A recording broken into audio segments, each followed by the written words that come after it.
A year after the release of Puppet Master, we got the sequel Puppet Master 2, and it continues along the really solid lines that the first one introduced.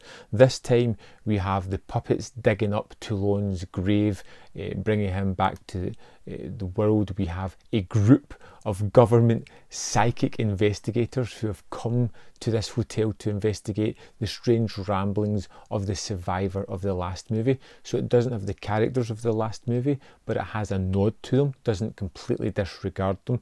The strange addition of the government psychic investigators is really fun.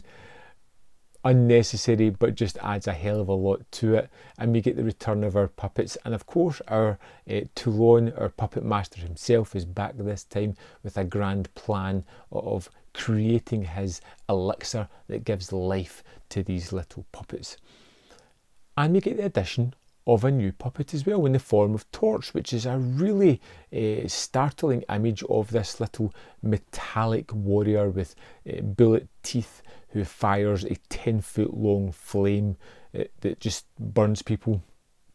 And the main thing here is Toulon trying to kill people to harvest certain parts of their organs so that he can create the elixir of everlasting life for these little puppet dudes.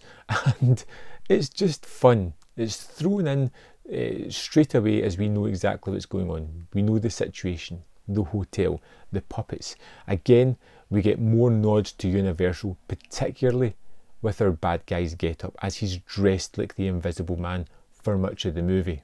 And this time it's a lot more playful. It's a lot quicker at getting into the crux of the story, of getting the layout of the land, of seeing our little people do what they do best. And we get some that are a little bit sidelined, like the Jester character, who seems to be rather forlorn a lot of the time because he is running out of his life force.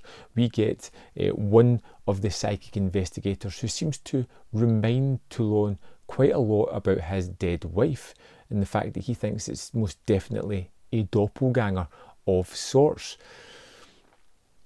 Puppet Master 2 is another movie that just really builds upon the atmosphere and the kind of kitsch, campy nature of the first one by giving these puppets more screen time, more to do, and creating more iconic sequences. There's addition of characters that are only there to be taken out later on in the movie. There is a fun sequence in one of these characters, which is a farmhouse, with a couple of characters who are just there to be killed, and they get killed in fantastic fashion. And of course, in this one, we lose some of our puppets. There's one in particularly that's burned at the start, which is rather disappointing to see that character go, because you become attached to these killing objects of sorts.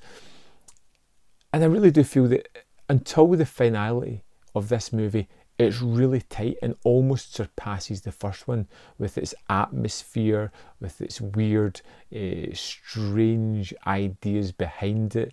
The odd-looking human puppet creatures at the end are just wonderfully effective with the makeup and their look. It's startling, it's off-putting, it's weird and just uncanny how they do it. And it really does create that weirdness that I loved within this movie. I loved all the puppets back again.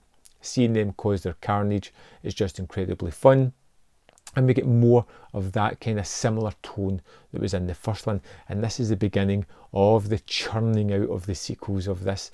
And to be honest, the first two are really solid movies, really engaging, really fun, quick, pulpy stuff. It knows exactly what genre they're in, and it delivers on that. I love the second one almost as much as I did the first one. Another one that I think is really great. I'd love to know your opinions on Puppet Master 2. Let me know in the comment box below, and I'll see you next time. Man v Film.